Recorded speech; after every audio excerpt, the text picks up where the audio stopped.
नमस्कार साथियों, जय भीम। मैं डॉक्टर जितेंद्र कुमार पहाड़ी। आज हम लोग बात करेंगे परम पूज्य बाबा साहब डॉक्टर अंबेडकर के अनुयायियों के लिए क्या चीज़ सही है और क्या चीज़ सही नहीं है। मतलब कि उनके लिए जो कॉन्स्टिट्यूशनल या एंटी कॉन्स्टिट्यूशनल असंवैधानिक चीज़ें क्या है और किन चीज़ों से उनको विजय प्राप्त होगी, किन चीज़ों से उनको हताशा हाथ लगेगी, इस बारे में हम बात करेंगे। परम पूज्य बाबा साहब डॉक्टर अंबेडकर इस देश में प्रोफाउंड पावरफुल लीडर थे। ठीक है, पावरफुल पॉलिटिशियन थे, वुमन एमेंसिपेटर के नाम से उनको हम जानते हैं कि वो नारियों के मुक्तिदाता थे। एक अच्छे अर्थशास्त्री, इकोनॉमिस्ट थे, प्रोलिफिक राइटर भी थे, थ्योरिस्ट थे, ह्यूमन राइटर प्रोफाउंडर थे और एमिनेंट स्कॉलर थे। इसके अलावा वो रेजर शार्प इंटेलिजेंट व्यक्ति थे। अंबेडकरवादियों के लिए उन्होंने कहा कि बाबा साहब अंबेडकर ने जो बात बोली, उन्होंने कहा कि जो मेरे अनुयायी हैं, जो फॉलोअर हैं, उनके मुख्य हथियार तीर तलवार बंदूक बम नहीं होने चाहिए, बल्कि जो मेरे अनुयायी हैं उनके हथियार स्थायी विजय दिलाने वाले हथियार होने चाहिए। और वो स्थायी विजय दिलाने वाले जो हथियार हैं, वो हथियार अगर हम पकड़ेंगे, उन हथियारों को अपनाएंगे, तो हम बहादुरी भी दिखाएंगे और इनको अपना करके विजय भी प्राप्त करेंगे। तो परम पूज्य बाबा साहब डॉक्टर अंबेडकर के अनुयायियों को तीर तलवार हथियार बंदूक बम आदि से दूर रह करके जो है इन निम्नलिखित जो मैं बता रहा हूँ, इन जो है हथियारों को अपनाना है और बहादुरी दिखाते हुए इनको अपनाना है। नंबर एक वह हथियार है भारत का संविधान, इंडियन कॉन्स्टिट्यूशन।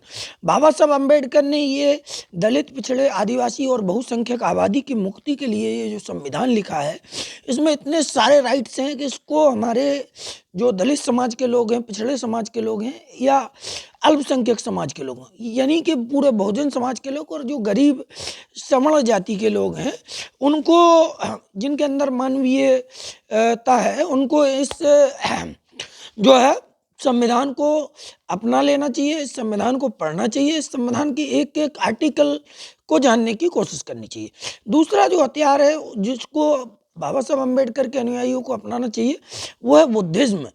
बुद्धिज्म के रास्ते पर चलकर ही इस देश में समता, समानता, स्वतंत्रता, न्याय और भाईचारे की अवधारणा पर आधारित जो लोकतंत्र है, डेमोक्रेसी है, वह स्थापित की जा सकती है। इसलिए जो लोग समता, स्वतंत्रता, न्याय और भाईचारे के पक्षधर हैं, ऐसे लोकतंत्र के पक्षधर हैं जिसमें सभी को जीने का अधिकार हो, समानता हो, स्वतंत्रता हो, न्याय मिले सभी को और एक दूसरे के बीच में भाईचारा हो, तो उन सभी को बुद्धिज्म की तरफ चला जाना चाहिए, बुद्धिज्म को अपना लेना चाहिए। तीसरा जो हथियार है वो है 22 ओथ्स ऑफ बाबा साहब डॉक्टर अंबेडकर। बाबा साहब डॉक्टर अंबेडकर की 22 प्रतिज्ञाएं जो उन्होंने बुद्धिज्म को ग्रहण करते हुए जो है ली थी, उन प्रतिज्ञाओं को भी हम लोगों को अपना लेना चाहिए। ठीक है, चौथा जो हथियार है वो है आरक्षण बचाने के लिए हम लोगों को शिक्षित होना है, संगठित होना है और संघर्ष करना है। सेव द रिजर्वेशन या रिप्रेजेंटेशन कह सकते हैं हम उसको, रिजर्वेशन गलत व्याख्या है। ठीक है, पांचवा जो हथियार है वो है इंग्लिश लैंग्वेज। चूँकि इंटरनेशनली इंग्लिश एक लैंग्वेज है और इसको पूरे वर्ल्ड वाइड हम जो है बोल सकते हैं, तो अंग्रेजी की तरफ हमारे लोगों को ज़्यादा जा करके अंग्रेजी को सीखना चाहिए और अंग्रेजी से हम पूरे दुनिया में अपनी बात को पहुंचा सकते हैं। ठीक है, छठा जो मतलब कंपोनेंट है या हथियार है वो है बहुजन एकता, बहुजन यूनिटी।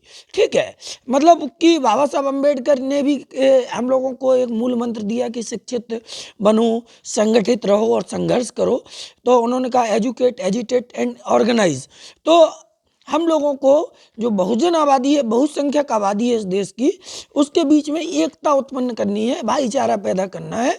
और भाईचारा कैसे पैदा होगा, उसके लिए मनवर कांसीराम जी एक बात बोल कर गए हैं। उन्होंने कहा कि sit together to meet together to eat together. पहले आप जब एक साथ बैठोगे तो एक दूसरे के विचार साझा करोगे। ठीक है, और फिर जब आप एक दूसरे के साथ बैठोगे तो एक दूसरे से मिलना शुरू करोगे, फिर एक दूसरे के साथ खाना शुरू करोगे। इस तरीके से भाईचारा बनेगा बहुजन समाज में। ठीक है। अगला जो कंपोनेंट है वो है वोट का सदुपयोग। मतलब वोट, बाबा साहब अम्बेडकर ने कहा कि अगर जो शोषित पीड़ित वंचित समाज के लोग हैं, जो दलित पिछड़े आदिवासी अल्पसंख्यक समाज के लोग हैं, या जो सवर्ण समाज में भी मतलब ऐसे लोग हैं जो शोषित हैं, वंचित हैं, वो लोग क्या करें? वो लोग अगर अपनी मुक्ति चाहते हैं तो उन्होंने कहा कि capture the temple of power for your emancipation. अगर आप अपनी मुक्ति चाहते हो तो सत्तारूपी मंदिर पर कब्जा करो। सत्तारूपी मंदिर पर कब्जा करेंगे तो वोट के माध्यम से करेंगे, और वोट का सही उपयोग करेंगे तो ये संभव है। ठीक है। इसके अलावा नेक्स्ट जो कंपोनेंट है वो है पे बैक टू सोसाइटी। समाज को आप क्या दे रहे हो, इसके बारे में भी हम लोगों को सोचना चाहिए। बाबा साहब डॉक्टर अंबेडकर ने हम लोगों को रिजर्वेशन इसलिए दिलाया कि कुछ लोग इस रिजर्वेशन की सहायता से बढ़ेंगे, नौकरियों में जाएंगे, और फिर वो पीछे खड़े हुए अपने भाइयों को बढ़ाने का काम करेंगे, समाज के लोगों को बढ़ाने का काम करेंगे, उनके लिए पे बैक टू सोसाइटी का काम करेंगे। परंतु मैं देखता हूँ साथियों कि बाबा साहब डॉक्टर अंबेडकर ने तो इस उद्देश्य से रिजर्वेशन एजुकेशन का अधिकार हम लोगों को दिया, लेकिन जो लोग बाबा साहब डॉक्टर अंबेडकर के रिजर्वेशन के कारण आगे बढ़े, जिन्होंने अपने जीवन में तरक्की की, उन्होंने पीछे खड़े हुए लोगों की तरफ मुड़कर नहीं देखा। वो अपनी टीवी वीवी और बंगले गाड़ियां बनाने में मस्त हो गए।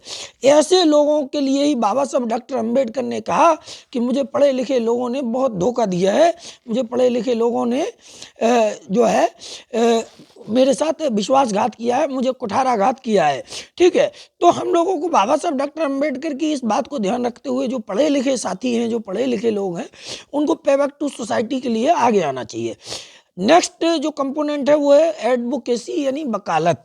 वकालत, बाबा साहब अंबेडकर ने कहा कि एक वकील जो है 100 कर्मचारियों के बराबर होता है, 100 क्लर्कों के बराबर होता है।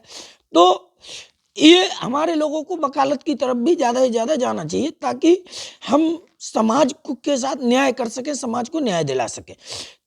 अगला कंपोनेंट है पत्रकारिता या जर्नलिज्म। जर्नलिज्म, ठीक है, इसकी तरफ भी हमारे लोग नहीं जाते हैं, तो इसकी तरफ भी हमारे लोगों को जाना चाहिए।